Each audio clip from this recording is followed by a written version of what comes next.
natural thing that most sentients on this planet do, and we're going to habituate a state of mind to that breath.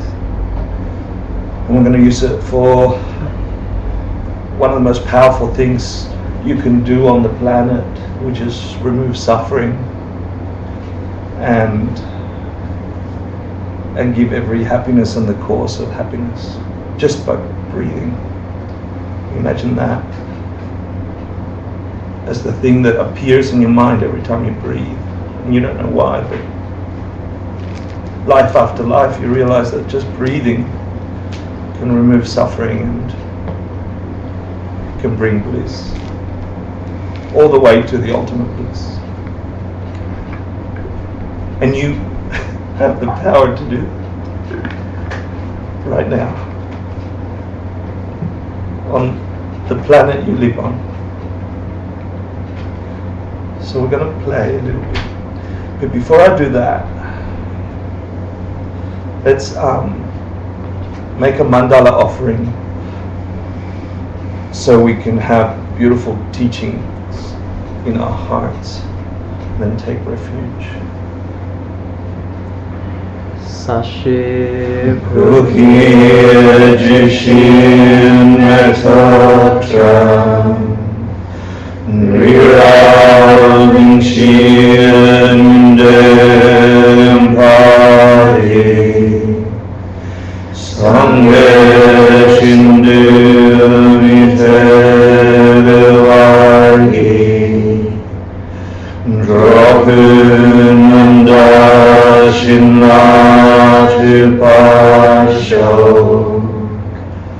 Idambu Atmamandala Kamniyatayami Sangye Idam Zogi Jognanda Janchu Vardu Dakni Vyapsushi Dagi Jinyangi Pesananki Drola Venchir Sangetripasho Sangye Chiram Saki Choknamva Janchu Vardu Dakni Vyapsushi Daki Shinyangi Pesananki Rola Venchir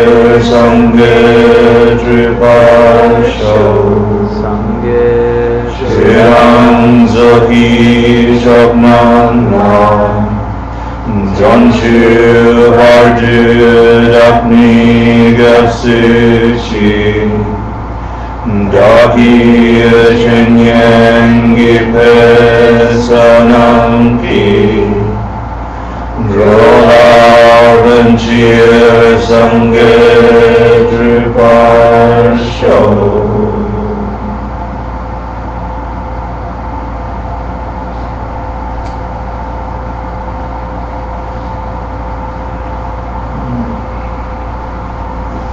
So first of all, I'd like to say a few words about the space we're staying in, the Three Jewels Outreach Center in New York, 20 years, and it's just got a tiny makeover. It's like you're fixing a plant and fertilizing it in the small pot before you transplant it, and we're about to transplant the Three Jewels to a brand new location within 3 to 4 months, we think, if everything goes according to plan. And today is special because we're dedicating this practice to the people in Nepal, human beings like you and I, that all of a sudden their world shifted, and we have beautiful abundance in New York, and we'd like to swap some of that and take on some of the suffering because we have some power to destroy it. So before we do that practice, I want to thank a couple of people that are making the Three Jewels stunning and that are spearheading this Global Day of Yoga for Nepal, and really have taken it on and made a big deal about it. Like 25 cities around the world and 15 countries are doing something like this. Most today, some next week, some already have done it, and more want to do it.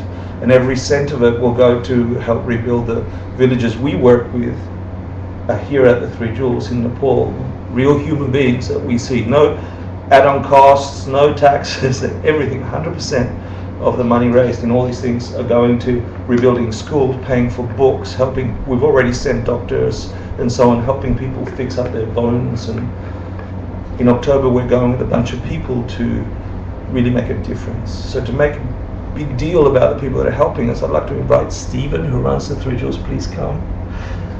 Jenna, please come. Jacqueline, who just taught the thing, please come. And Hannibal, whose work is viral, please come. And I want to show you one of the most, I want to show you something that's not taught very much in Tibetan Buddhism. It's a bit of a secret practice, but it's to do with this Tong lens. So I'm going to ask you to turn around and face the wall, please. Yeah.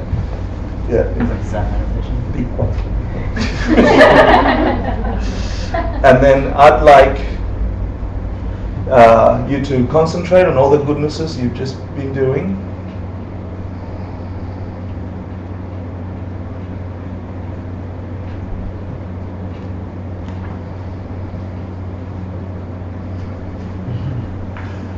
And see if you can feel some kind of gratitude.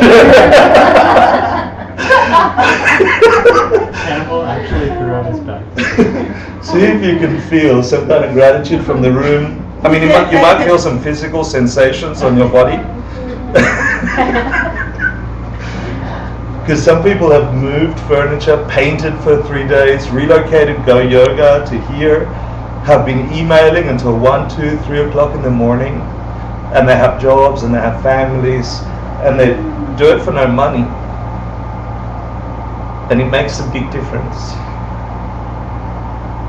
And I'm eternally grateful for these 4 people as an example of who we are at the Three Jewels as a group of people, and who you are for being part of this idea. It's not normal what you're doing today to be here.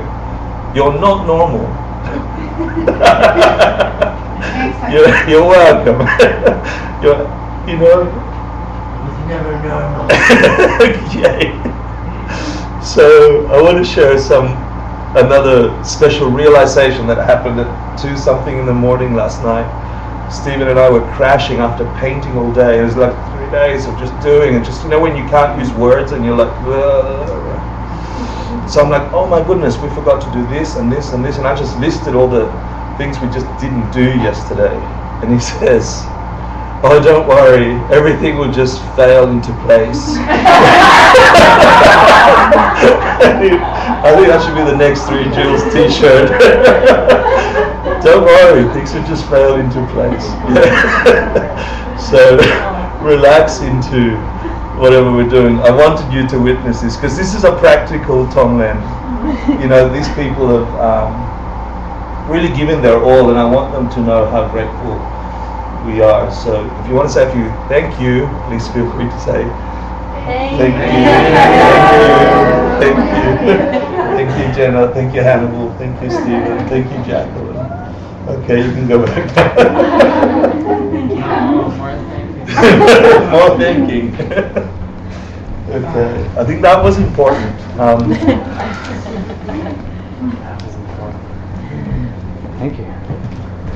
Oh, that was so good. Right, good. So this is for each one of you, so take one. And if you have spare, give it to the others. Really grateful for all the work you're putting into making the Three Jewels special. It just hasn't opened yet. And 108 Lives special. So I want to tell you a little bit about 108 Lives. It's a project that started here at the Three Jewels 4.5 years ago, thanks to Birdie, who's sitting at the back. I think I was sitting here when I heard Yep, that. actually you're sitting right over there. And we were talking about, should we study the depths of these beautiful teachings called Tibetan Buddhist philosophy, the Buddha's words, into practice? Should we study these? It's a condensed 5-year program of philosophy and practical application of that philosophy. But when we understand that, can we act it out in our world? And we should pick a project to act out the ideas of karma and emptiness, compassion, wisdom, and all the practices that come with meditation and the rest. What should we do to practice? And we talked about lots of different things. And one of the options was to help 108 people in Nepal who I'd photographed and just asked for their stories in exchange for food, in the hope that maybe I could do a human mala of just shifting people from suffering to happiness, removing suffering to happiness. Instead of doing it to wood on a string, which is a nice representation, wouldn't it be beautiful to actually just, I can't do the whole planet, but I could probably help 108 people. And so I asked them for their stories, and I asked them if I photograph them and I'll give you food, and I don't promise anything, but if I can find someone that can help you some more, we'll come back. And because of that class 4.5 years ago, and Bernie saying, yeah, we can do that, let's do that 108 thing, we got a bunch of people looking at photographs and stories of complete strangers, diametrically opposed to us on the planet, on the other side of the globe. When it's daytime here, it's nighttime there. And they don't know their faces. And these people are sitting there doing their own lives, and they don't know your faces. And yet we're sitting here thinking about philosophy, the teachings of the Buddha. And can I transform my world from suffering to nirvana, to enlightenment? And the Buddha taught you can. You can do that with your own mind. But it's to do with understanding the nature of existence, ultimate reality, this idea of emptiness, the way things dependently arise, karma. And a powerful practice for that is compassion. If you want to get more than nirvana, if you want to get enlightenment, then it's this thing called bodhicitta, this wish to wake up for the sake of everything you see on the planet that's not waking, every suffering you see. And so 108 lives became something we talked about. I found out later some of them lied to me, the 108 beads, the 108 people. They told me the wrong names, they told me the wrong stories. I was so hurt. When we went back 1.5 years later, I'm like, you lied to me. They're like, I just want food. I'll tell you anything. Wow. I had expectations about helping you. Buddha said, no. You just help. Not expectations. A bodhisattva has no expectations. And so we went back another year, and 108 turned into 320, and 320 turned into 500, 2 orphanages, 3 schools, a village in Philippines in the border with Tibet, a camp of homeless people begging on the street, living on under plastic sheeting, making those quilts, begging on the street. 350 migrants from India. And we turn up and they offer us tea, and they give us their dirty baby with poo in their hands and whatever, and we're like, oh, we can have tea, and they welcome us into their home. They play music and they dance, and they are not poor, and they are not unhappy. They want stuff, but they actually showed much more happiness than we could imagine. So some magic happened when we tried to put into practice the ideas we were learning here, so they didn't just remain in your mind. They opened up something in your heart, and I saw it in so many people that came to Nepal. Who came to Nepal? 1, 2, 3. Yeah. So I want you to tell just the essence of what you got out of going to this place, so others can understand what the object of our Tong meditation is going to be, because it's going to be for these real people that were once just images, an idea of beads on a string, and became a whole community of friends. So Jack, sorry. Actually, I'm not sorry. We should be emotional about this. This is our planet. These are our people. I was getting emotional as you were talking, so I'm not sure what I'm supposed to say. But, Tell me the essence of what you experienced in Nepal with meeting these beautiful people. The biggest impact it had on me was this kind of shift in perspective. And it was gratitude mostly. Like, I went there to help people teach English, teach yoga, and I feel like I got so much more out of it than them, and seeing the way these people live and that they're so joyful and content and happy with nothing. That was profound. Thank you. Emily? I think the more I get out of my own world and headspace and be with others in a way that's both giving and receiving, the more the happier I am. I think it's easy to get looped into your own life pretty excessively, especially in New York. There's something about breaking out of that, and it reminds you what it's all about, and then you can do that with your family and your friends. It's nice. Thank you. Missy? Before we went, you said that we're going to have a lot of downtime, and the kids are going to be in school, and we'll all be hanging out a lot. And when we arrived, there was barely any downtime. I remember getting up at 5 and doing a core on the stupa, and just so excited to get somewhere, so excited to get to the orphanage, to get to the group home, to get to camp. And I couldn't be in enough places during the day. And before we went, we thought, we're going there to bring them happiness. We have all this money, and we're going to give them things and make them happy. And they taught us what happiness is. They have nothing, like in camp. They have, like you said, they live under these tarps on the dirt in a garbage pit. And every time we went, they gave us something. The kids would wrap beads around and give us little gems, and they'll offer us tea and meals. And yeah, I learned what true happiness was. Nice, thank you. Rachel, what'd you do? Figure out how to articulate this. So, like when I went to Nepal, it was 6 or 7 months after I even found the Dharma in the first place, and I think the most profound and also really difficult experience I had was really like meeting myself in Nepal. And it felt like when you see a scene through like a glass door, like when a dog sees a scene through a glass door and then they just like keep smashing against the glass. That's what it felt like. It was jarring, and it was beautiful, and it was a really good lesson. And all that about the happiness. But for me was hitting my head against the wall. And I talked about animals. Because it was a dog reference. Yeah. Yeah. Thank you, Rachel. Yeah. Jenna?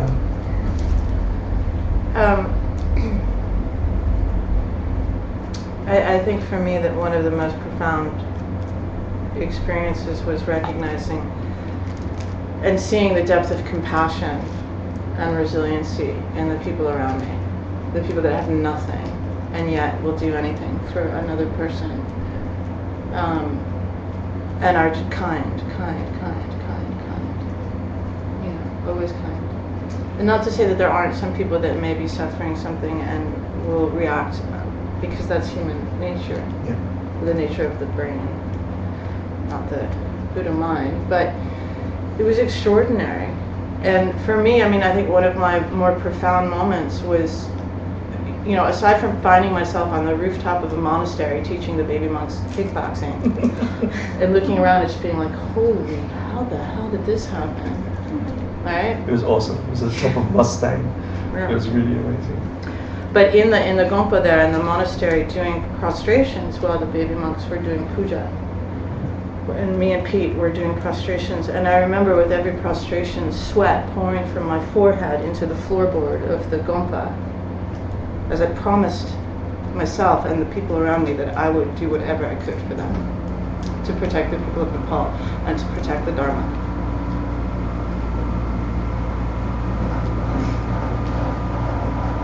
I'm going to talk about the first time because that was the most impactful. I went to Nepal. I had only known Hector for maybe like a month, and I didn't know Buddhism really at all. And I went to Nepal to see Hector, and I was like, oh sure, nonprofit, that sounds great, like we should all do that. And I've never been outside of America, so Nepal was my first trip. And it was shocking, and it was really hard, but it also felt like vacation because I wasn't doing like my job or anything like that, so I was like, had my mind to think about other things besides myself. But I think the thing that affected me the most was like being around a group of Americans that were trying to like practice these ideas of Buddhism, which is like giving up themselves completely to someone that they barely know. And I was pretty astonished by that. And then I just like every day would pick everyone's mind and talk about Dharma and be like, well, what are you talking about, karma? And like, what is emptiness and like all this other stuff. So I really, like the first trip was just like me diving into Buddhism, and like the people of Nepal are great, and us interacting with the people of Nepal are great. There's really like full dive into Buddhism for me, or into like all the Dharma, into these ideas, and then actually seeing people put them into practice. Really try, but it's hard. It's really hard. Yeah. Thank you. Okay, thank you for coming and for sharing. So we began this really nice idea, right? Try and develop bodhicitta, and then an earthquake happens on April 25. And we've got friends, we really turn up there and have a good time. We hang out with kids, we teach in schools, we don't do very much. We just spend money and bring joy. And it feels amazing now that we've done it over and over. And then an earthquake happened. And then 8,000 people are dead. And then we don't know about our friends that we've been teaching. We can't hear back from the people in the remote villages that we were the first Westerners to visit. And all of a sudden, we're no longer just, it's leveled up. We're talking about life and death. And we're talking about now. No, take your time.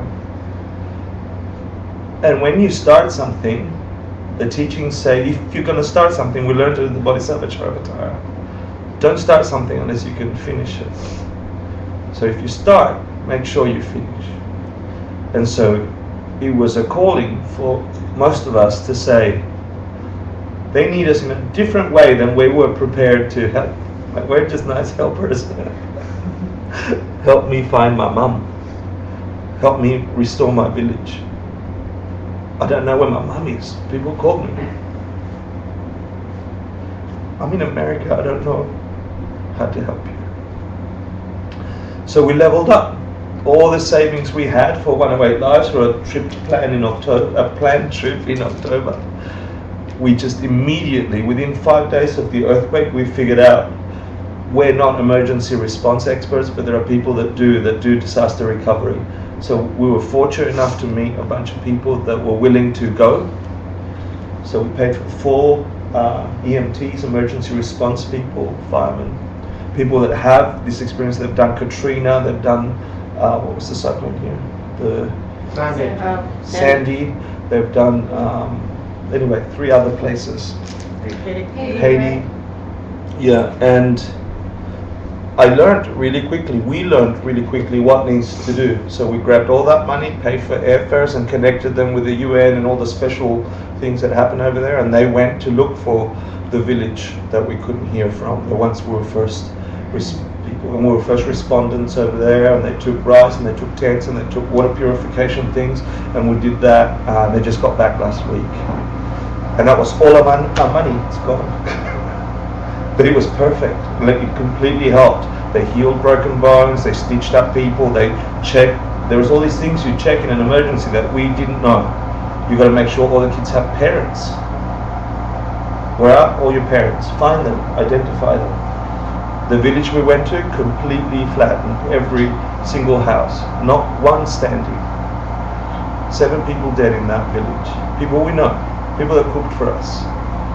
And so this call for action started this activity that we had to do to try and help our family. We started something, want to finish it. Today is part of that. 25 cities, 15 countries decided to help 108 lives, and I feel a burden of responsibility to make sure that we use that money and that intention from the action and the happiness that we enjoy here to the people there that are, I mean, the initial report I got back from the 4 EMTs and the 2 Nepali doctors who were translators was that although everybody that is alive is accounted for in the villages and the places we work, and after the second earthquake we did the check, they did the check around the buildings, make sure structurally they're okay. Eventually the kids went back to the orphanages and the schools. But there are still people today buried under the rubble, and the smell of corpse is everywhere. And you're cooking and you're washing and you're going to do your daily activity, and they say that that was the strongest thing. That you're still going around, but you can smell dead bodies under the rubble. So now the big effort has to come and is coming from many good places around the world. And we just have this tiny little help for this little mala worth of help that we can practically do. So today is about that. One way that we can help is if we are active participants in our world, in other words, if our experience of our world has something to do with us, then we can affect the people in Nepal by changing the way we conceive of our world. And Tonglen is a perfect way of doing that. It's understanding the nature of existence. If you have whatever understanding of emptiness you have and dependent arising, you apply that to the removal of suffering, which must also come from your projections. So there's many levels of Tonglen, but Tonglen essentially means taking and giving. You take away people's suffering and you give people's goodness. And in New York, you have a lot of goodness. If you have a body that's not damaged, you might find a blemish, but overall, is your body okay? Can you breathe? Is your mind okay? Are your thoughts clear? Do you have moments of love? Are you loved? Do you have clean clothes? Do you wash, Tasha? No. Can you enjoy a good joke, even a bad one? Do you have friends? Do you have people that love you? Can you eat? Can you get together in a group? And you start thinking about these goodnesses that we have, that sometimes we take for granted. And it's not a guilt trip. We have this tendency, right, to go, oh, I feel a bit guilty, or now I'm going to have to feel bad. And no, like, you have amazing capacity, beautiful goodness in you right now. Why feel bad about it? Like, feel fantastic and share it. Give it away, because that's how it came in the first place, taking care of others. So I want to do the meditation in Tonglen. Who has never done Tonglen before? Great. So I'll explain in a second. And I'll explain now, okay? In essence, there's many ways to teach Tonglen, but I'll teach this one. At the core of your heart, around the middle of your chest, about that far in front of your spine, you'll find a place that if you can sense it, it's sort of when your heart flutters when you're in love with someone, or when you fear, you tighten up. It's that place. Imagine in the center there, in the center of that place. You can do that size or that size or that size. And try and imagine and sense that place in your body. Breathe into it. See if you can sense it.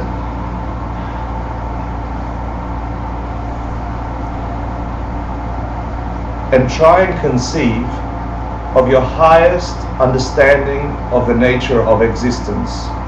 If you've studied Buddhist practice, this is your understanding of emptiness. That things don't possess a nature from their own side. There's no self-nature to things. This is what no self means. And you can visualize that in a couple of ways, but I want you to visualize it today as a flame burning with wisdom. It burns away any ignorance, any non-understanding, any misunderstanding of this world, which means it will burn away every suffering. That flame is not extinguishable.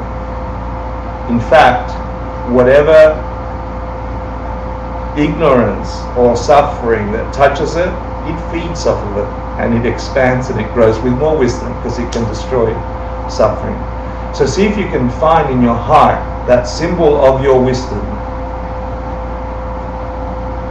a bright candlelight but blue-white light, and see if you can find it in sync with your breath. So that's one thing that you're going to have to visualize. I'm just giving you the rundown now, and then we'll go through the meditation. Coming from that flame, the brightness and the light that comes from that flame, the tiny particles at the tip of the light beams are every goodness you possess. So if you've lived long enough on the planet and you've had any kind of suffering that you've overcome, have you ever been sad and then not sad? Then you know how to move from sad to not sad. Imagine that knowledge at the tip of the light beam. Have you ever been hurt and then fixed, healed? Then at the tip of another light beam from your heart is that knowledge that you can transform from hurt to healing. Have you ever been hungry and then fed? Have you ever not sure whether your relationship with your mum was good and then it was? Have you ever had someone die and then you found some beauty in having known them? Whatever knowledge you have about this life, and each of us are broken in a different way, but you've healed in a different way as well. That's your power. That's your capacity. Each of you have different superpowers. Imagine that in the essence of that light. Don't be afraid of it. It's a power we have. To be afraid of it is to waste it. Don't waste it. Use it. So as you have that, that's your wisdom. That thing cures everything. And the deeper you go into the nature of that flame, the more you can cure on the planet. And then be really real about your experience of this world. You did experience a world with an earthquake, with 8,000 people losing their lives, with family and friends of theirs suffering their loss, with people not having a place to go to sleep tonight. We know about that, and for those of you that have been to Nepal, you know that tangibly. Don't shy away from it. This is the nature of this world. We just care because we've been there. This has been happening on this planet since humans have been on it, and before actually. So this is the world we live in. Don't be afraid. It is possible to transform it. It's possible because it's in your mind too. It's possible to remove that and bring it into that light, and that light will just completely abolish it from existence, visually and mentally in your mind, and that will cause your wisdom to grow if you understand how that can happen. So this practice of Tong Len is being able to grab whatever suffering and the causes of suffering that exists in the world and in the object we choose, and today's object is the people in Nepal. You can imagine individuals, you can imagine groups, you can imagine the whole country, you can imagine the animals, all the dogs for Rachel. Any disorientation, any suffering that you already know, you can imagine it, and we'll work with that, remove it from them, and they will be free from it in your conception for a while, and then we will feed them the depth of your wisdom. So that's the practice. We'll do that with the breath, and there's no need to fear anything because you're going to be in this room doing it, but if you understand the nature of existence, you understand what you're doing with this practice. You don't need to review anything. Before I teach you, I do that with you, I want to read you from the Lama Chupa, which is one of the most incredible texts. We just studied this in the Bodhisattva Charavatara in certain ways. Do you remember Dak Shen Jawa and Dak Shen Jempa? Do you remember that? Treating others exactly the same and swapping yourself for others. This is a practice from that. Okay? And you'll see it here too in the Lama Chupa. So this is one of the most beautiful and strong passages. So relax, this is your wisdom now listening to this, and then we're going to do the thing. Any questions? Sorry, any questions before? Yep. The chant what you were doing, what does it mean?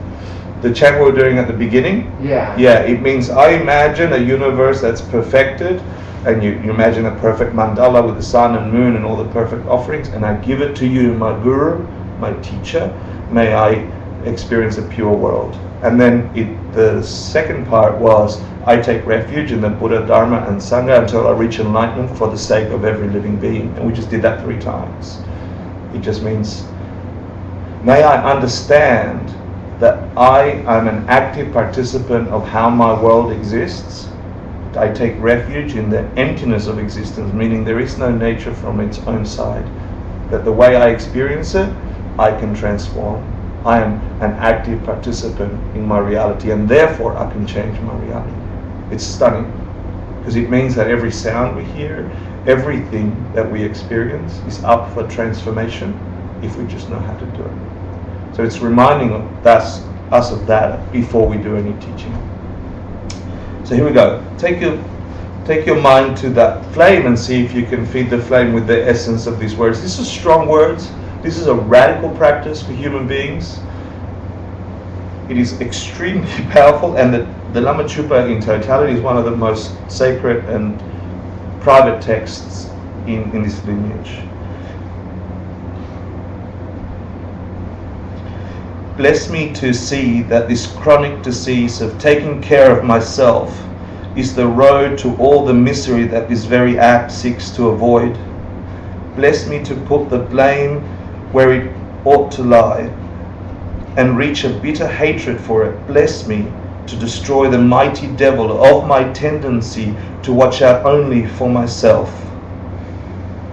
Bless me to see that cherishing all these mother beings or the other people on the world, and the wish is to see them all reach every form of happiness. This is the door that leads to infinite numbers of perfect personal qualities. Bless me then to love them all more than my own life, even if every one of them should suddenly think me their enemy. Bless me then to reach the ability to see myself and others equal. This is Dakshang Nyempa for those of you that were here. And to exchange them for myself. This is Dakshin Jewa. In a state of mind to sum it all up, where I finally grasp the difference, the problems that come from acting as infants do, thinking only of themselves, and the good that comes from acting as the lords of the able do, thinking only of what others need. Cherishing myself is the door to every trouble that there is. Cherishing my mothers is the foundation of every quality I could have. Bless me then that this deep practice of exchanging others for myself might become the very heart of my daily path. And so bless me, my holy Lama. Bless me, Lama of compassion, that every living being there is may find every kind of happiness. Let all the evil deeds and obstacles, let all the pain that ever comes to every living being, every one of them my mother, come and ripen upon myself, ripen on me now.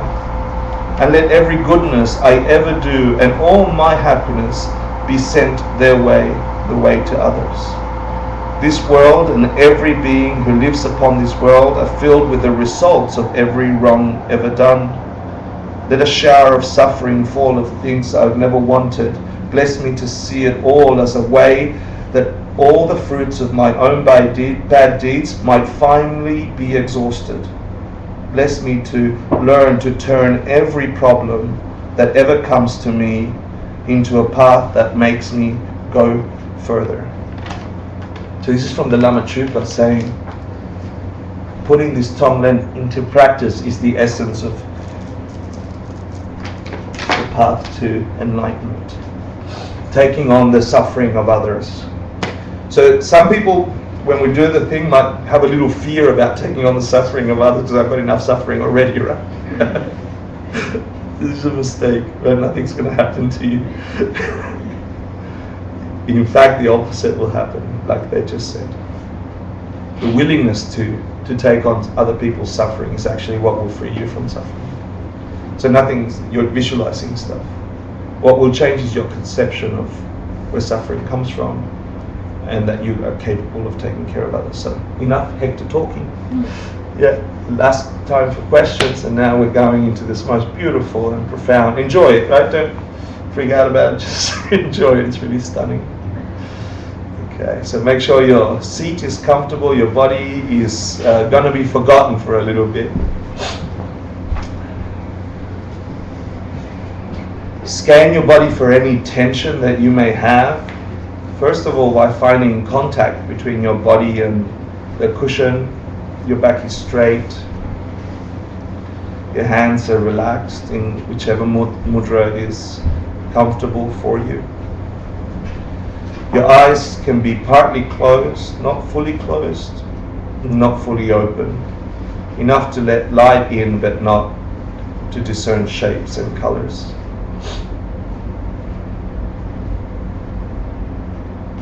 See if you can remove any tension from your neck, your face. See if you can do a tiny smile on the edges of your lips and eyes. This relaxes the side channels.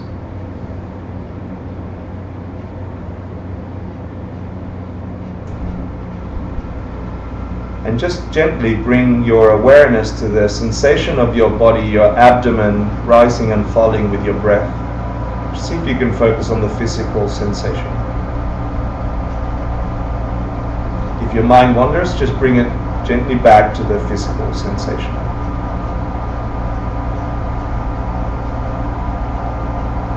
Just rising and falling, expanding and contracting.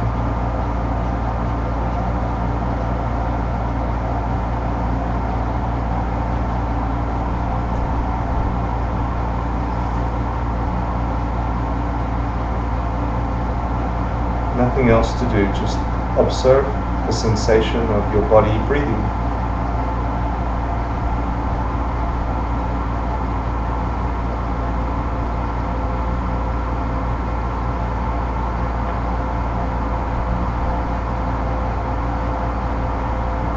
If you see your mind wanting to try too hard to make it perfect, just relax with every out-breath, relax. If you're feeling sleepy with every in-breath, just get vitalized and vivid.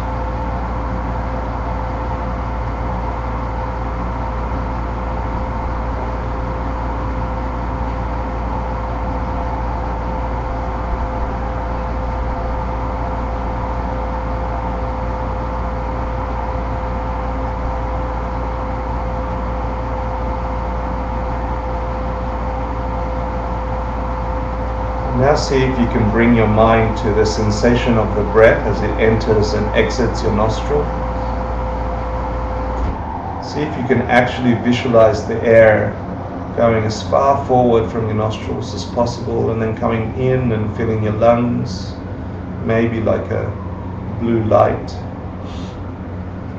or a cloud.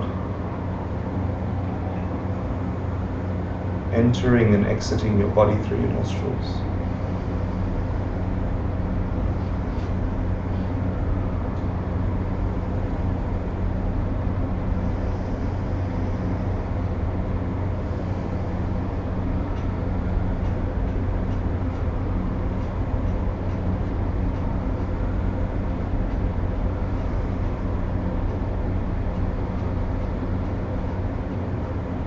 With every inhale, you get more vivid on the breath. With every exhale, it's beautiful relaxation that lets you feel more aspects of the breath.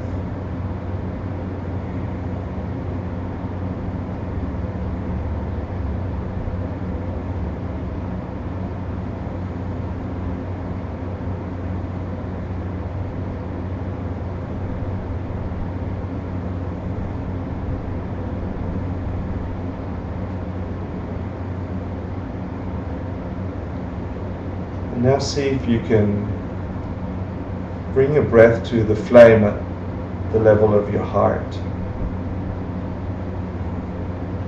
Imagine the brightness, maybe as bright as 10 suns condensed into your heart. And in that brightness lies your deepest understanding of the nature of existence.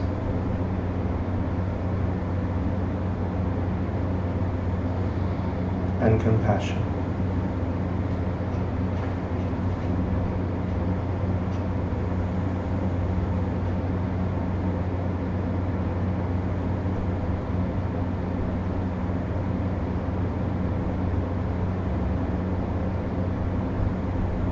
Allow your mind to rest in that light at your heart with every breath, still observing your breath, not controlling it.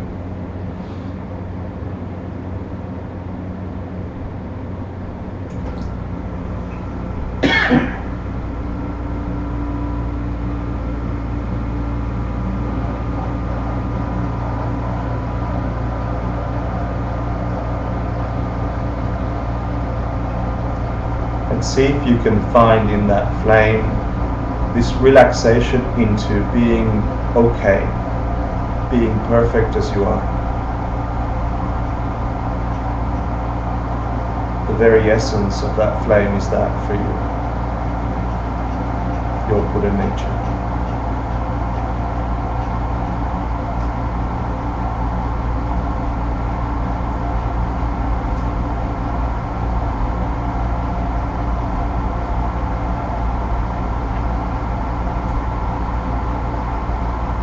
Allow the joy to fill your mind as you recognize that in yourself.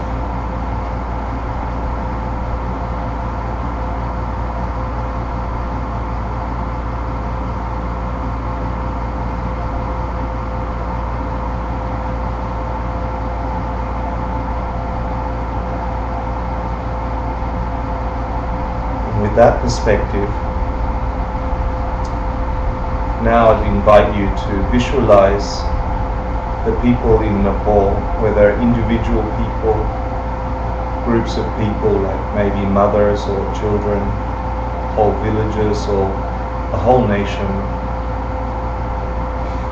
Without fear, just with a kind of kindness, approach them in your mind. They cannot see that you are there. Maybe you are floating above the country. Maybe you are amongst a group of people at a hospital.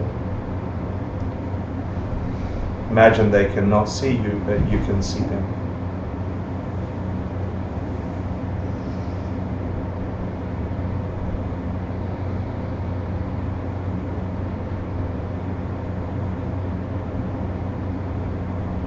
Maintain your joy and wisdom, observing the scene in front of you, but feel you are truly there.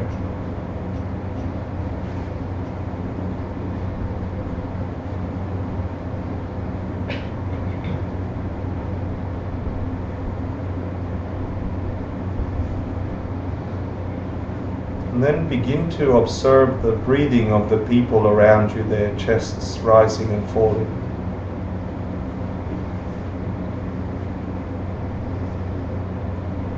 See if you can make it in sync with yours. Their breath and your breath in sync.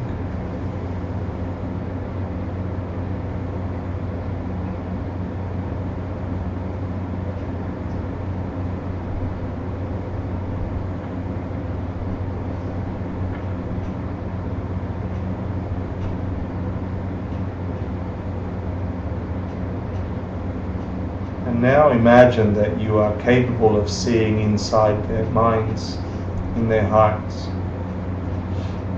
Look for the suffering in them. Are they lonely? Are they fearful? Whatever you conceive as their suffering, there are certainly people with broken limbs and wanting food and shelter.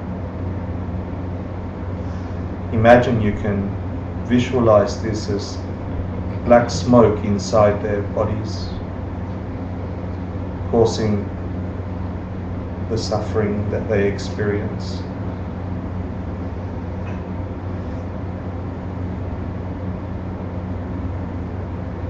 Don't shy away from it, just use your capacity to see this black smoke wherever it may be in their body or mind.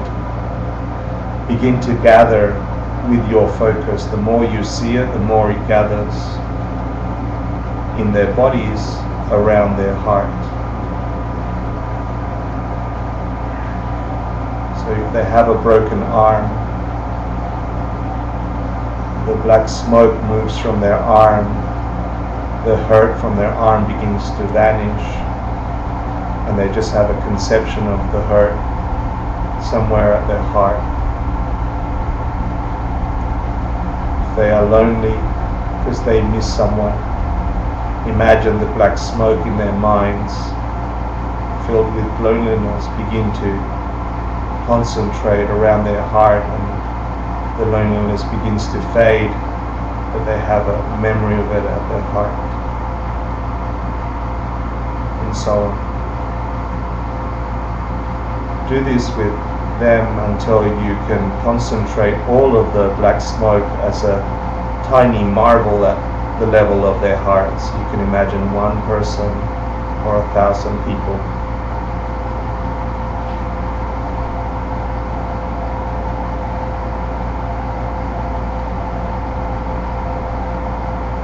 Make sure you check it's all concentrated now as a ball hovering at the level of their heart.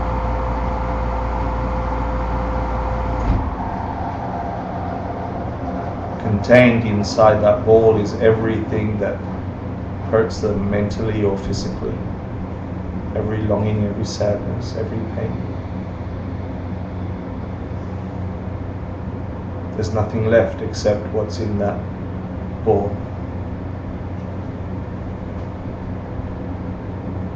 And now with your breath, begin to observe how those balls of thick black smoke, tight, begins to move up their esophagus and out of their nostrils. Every inhale of yours pulls it out a little bit and a little bit more, until it floats out in front of their nostrils, their bodies and minds completely freed from all the suffering they experience.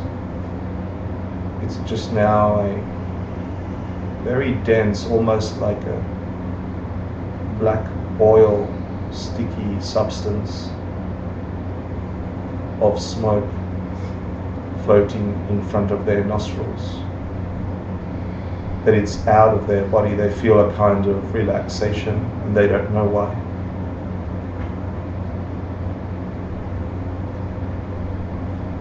Now with your breath, begin to draw those balls of suffering towards your nostrils.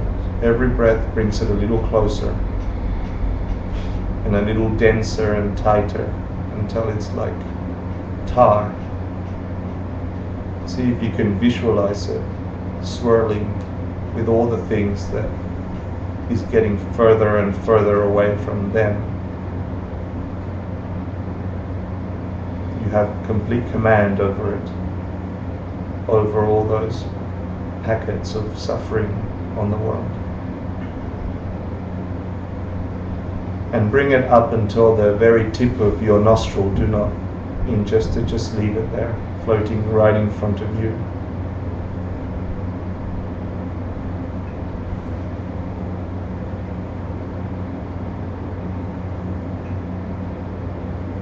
The people in Nepal are free for a second from those sufferings. All of them contained in front of your nostrils as a tight ball of black mass.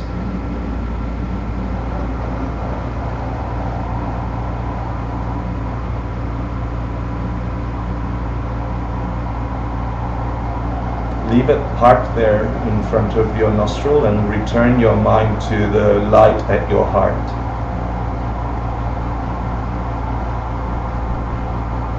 watch the flame pull up towards your nostril because it knows it can get stronger if it can get contact with that suffering.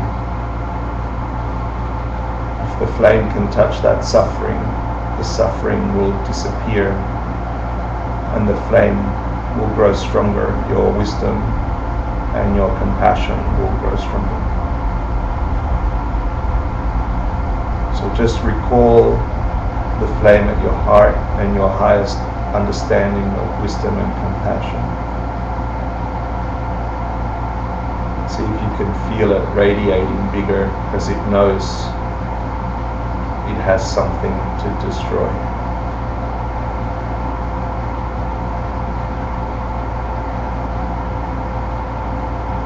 And then at your pace, whenever you decide, in one inhale, allow that black condensed suffering ball to enter your nostrils, down your esophagus, not touching the sides, and as soon as the tip of the flame makes contact with it, it completely and utterly vanishes from existence, and the causes of it vanish from existence, and the flame just blazes with light. Take your time.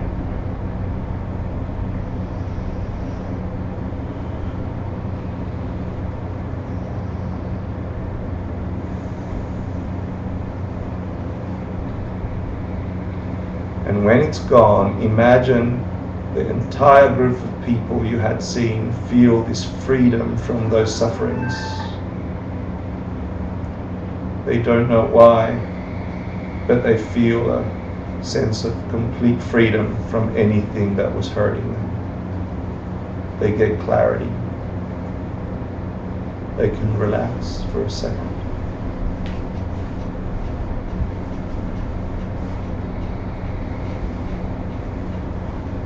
And your flame, imagine your flame now getting brighter and brighter, and with the light from your flame at the core of your heart, imagine that everything the light in there touches turns crystal clear until the inside of your body is completely filled with the brightest light you have ever seen.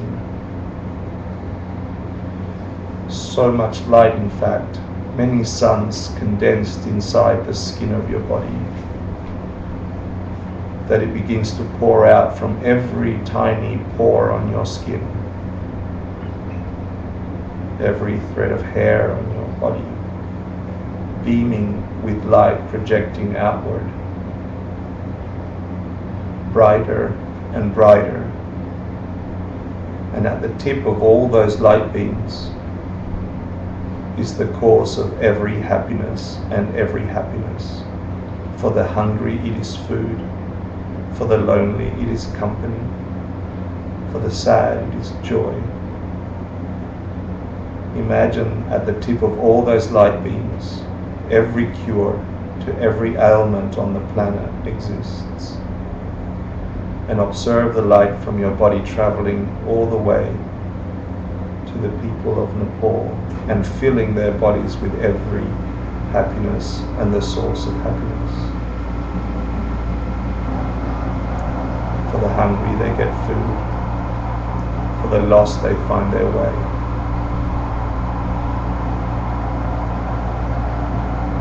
Spend some time really imagining the light touching them and truly making that difference to these people.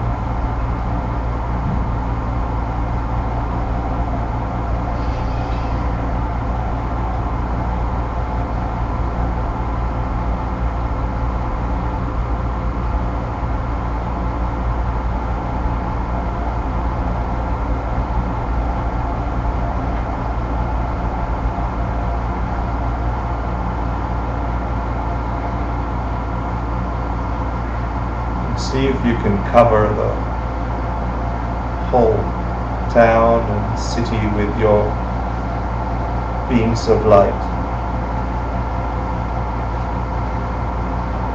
bringing solutions to people's problems, bringing hope to those that lost it, healing those that are sick. Finding a companion for those that are lonely. Imagine them actually finding it now.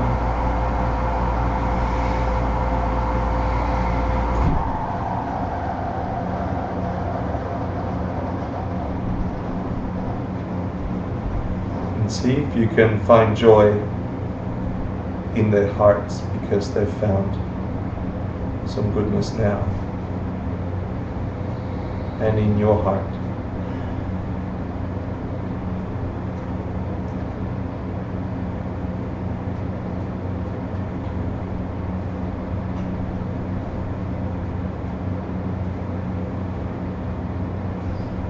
Then gradually just slowly pull back the light to your body, making sure that the beings you've imagined stay joyful and content and have the answers. And come back to the level of your heart, imagining that light connected to your breath.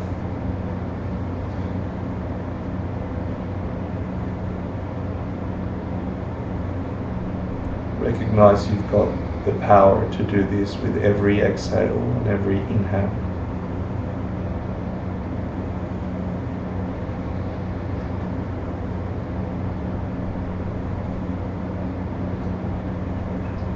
And then bring your attention to your body in the room and find some joy in the meditation you just did.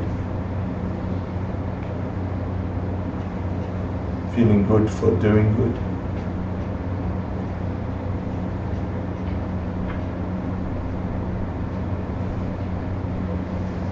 And when you're ready, you can open your eyes.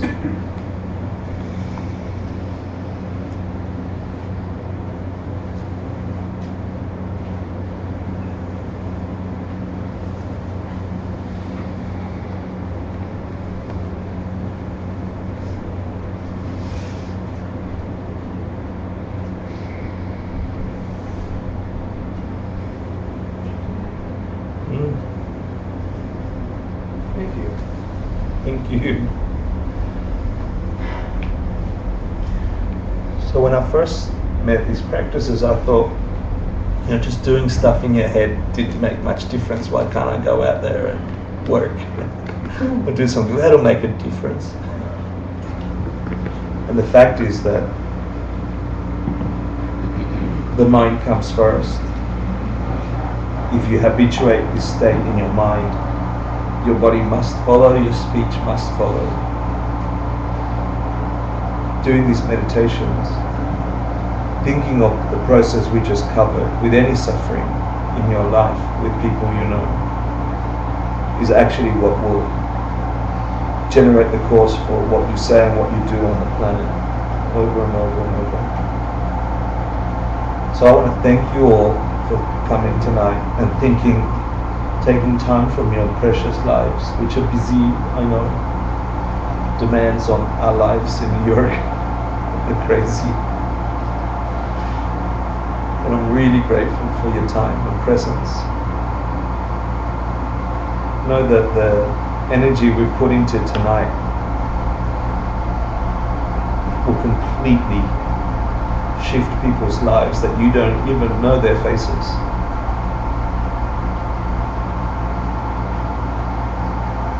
Imagine just out of the blue someone stepping next to you and saying, "Hey, can I get you anything you want?" And then they try. Just out of the blue. And that's what 108 Lives does in Nepal. And we do it with effort, people take time out of their lives and their jobs and so on. And then for 2 weeks, 3 weeks, 4 weeks, they just turn up to someone and say, "What do you want? I'll give it to you. I'll try." It's the most perfect thing. It's the most anti-worldly thing. It's the most anti-selfish thing. And it is the essence of freedom. And I hope you all find it over and over and over. And that's it. Thank you. Thank you for teaching, Hector. Please stay. So we have 2 minutes for advertisements. The Three Jewels is just partnered up with Go Yoga. We have the most awesome yoga program starting June 1st. Monday, in that awesome room over there with Lillian Mead and a bunch of teachers with 15 plus years experience teaching yoga, and we're going to kick ass in this building before we move. And everybody can have their first class free. Doesn't matter if you've practiced here for 1,000 years.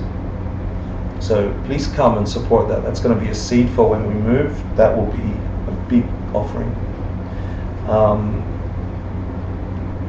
We're going to start teaching ACI again in probably 2 weeks. We'll put it out on Facebook. If you're not on Facebook, connect with the Three Jewels on Facebook, and we'll teach the last part of the Bodhisattva Charyavatara, the most magnificent book about becoming a Bodhisattva.